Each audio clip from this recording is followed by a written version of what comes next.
সুপ্রিয় দর্শক শ্রোতা, অ্যাট লেজার চ্যানেলের পক্ষ থেকে আমি উত্তম কুমার মৃধা সবাইকে জানাই প্রীতি ও শুভেচ্ছা।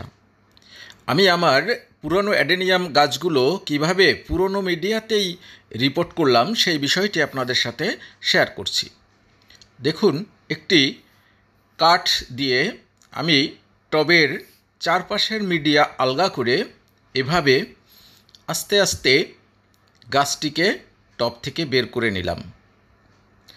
এরপরে গাছের ভিতরের শিকড়ের ভিতরে থাকা যেসব মিডিয়া আছে সব খুব সাবধানতার সাথে ঝেড়ে নিতে হবে। তারপর এই গাছটিকে আমি দেখুন কত সুন্দর করে পানিতে ধুয়ে এভাবে একটু রোদে দিলাম। রোদে দেওয়ার কারণ হলো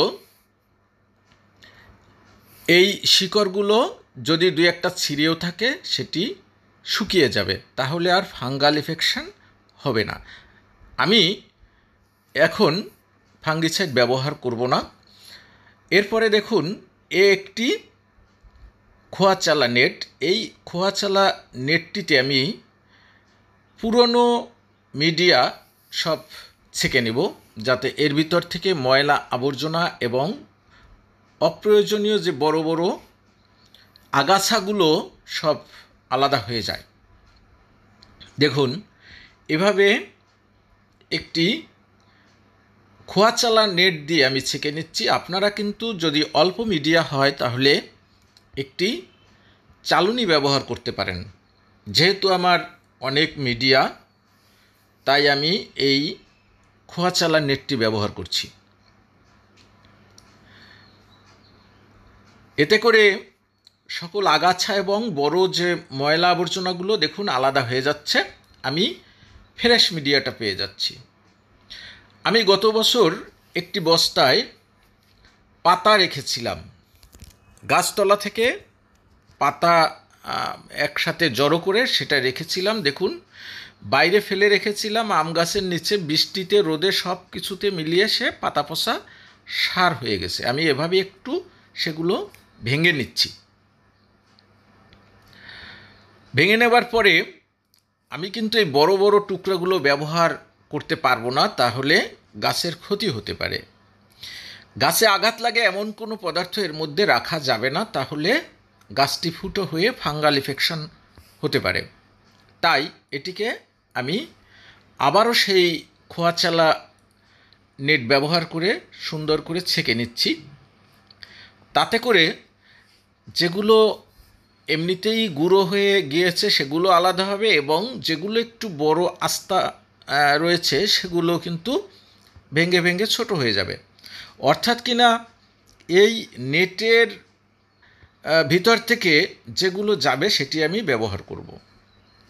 এরপরে দেখুন আরেকটি বস্তায় আমি রেখেছিলাম, আমার ব্যালকনির সামনে নিম গাছ আছে, সেই নিম গাছ থেকে বিভিন্ন সময় আমার ডাল ভাঙতে হয়েছে এবং পাতাগুলো আমি একটি বস্তায় সংরক্ষণ করে রেখেছিলাম 1 বছর ধরে।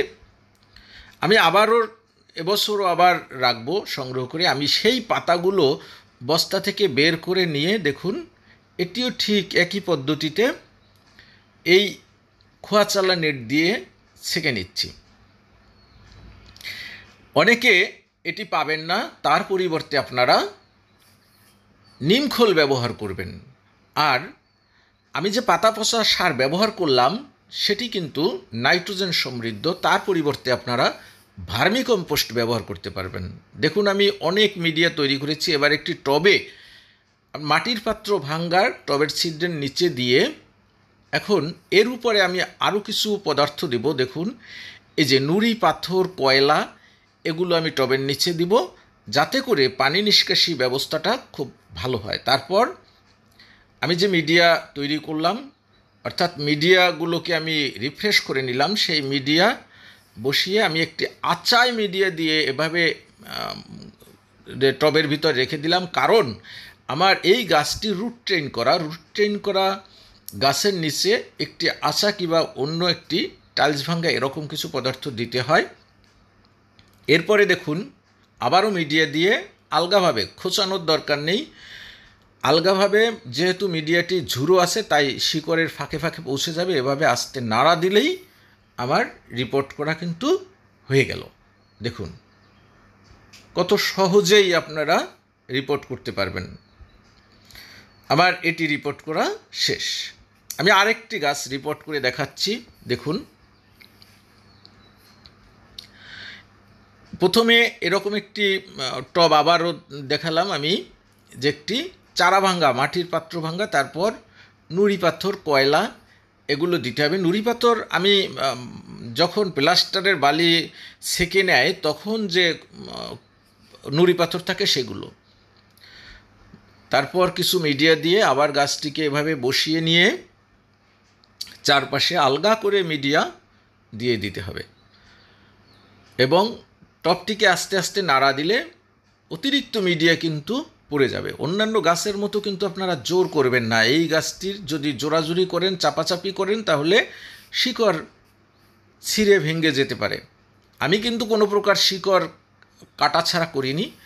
এরপরে একটি ঝাঁঝরিতে আমি পানি নিয়ে ফাঙ্গিসাইড দিলাম। আমি ম্যানসার ব্যবহার করি, আপনারা যে কোনো ফাঙ্গিসাইড ব্যবহার করতে পারেন। তারপর এভাবে সম্পূর্ণ টপটিকে সুন্দরভাবে ভিজিয়ে দিবেন। আমি ভিজিয়ে দিচ্ছি, সম্পূর্ণ মিডিয়া ভিজিয়ে দিচ্ছি এবং পরবর্তীতে আর যখন এই টপটি সম্পূর্ণরূপে শুকিয়ে যাবে তখন আবার একটু ভিজিয়ে দেব। ঘন ঘন নতুন রিপোর্ট করা গাছে ঘন ঘন পানি দেওয়া যাবে না। এবং এই গাছগুলো আমি কোথায় রাখলাম দেখাচ্ছি, যে সকালের এবং বিকেলের রোদ পড়ে কিন্তু দুপুরে রোদ পড়ে না। দেখুন আমি একটি আমার ছাদের টিন শেডের নিচে রেখেছি, এখানে সকালের রোদ পড়বে, বিকালের রোদ পড়বে, কিন্তু দুপুরের রোদ পড়বে না। সুপ্রিয় দর্শক, আমার ভিডিওটি যদি ভালো লেগে থাকে তাহলে চ্যানেলটিকে সাবস্ক্রাইব করে আমার পাশে থাকবেন এবং অ্যাডেনিয়াম সম্পর্কিত কোনো প্রশ্ন, কিভাবে যত্ন করতে হয়, কি করতে হয় জানার থাকলে কমেন্ট বক্সে প্রশ্ন করবেন। আমার জানা থাকলে উত্তর দেব। সবাই ভালো থাকুন, সুস্থ থাকুন, সকলকে ধন্যবাদ।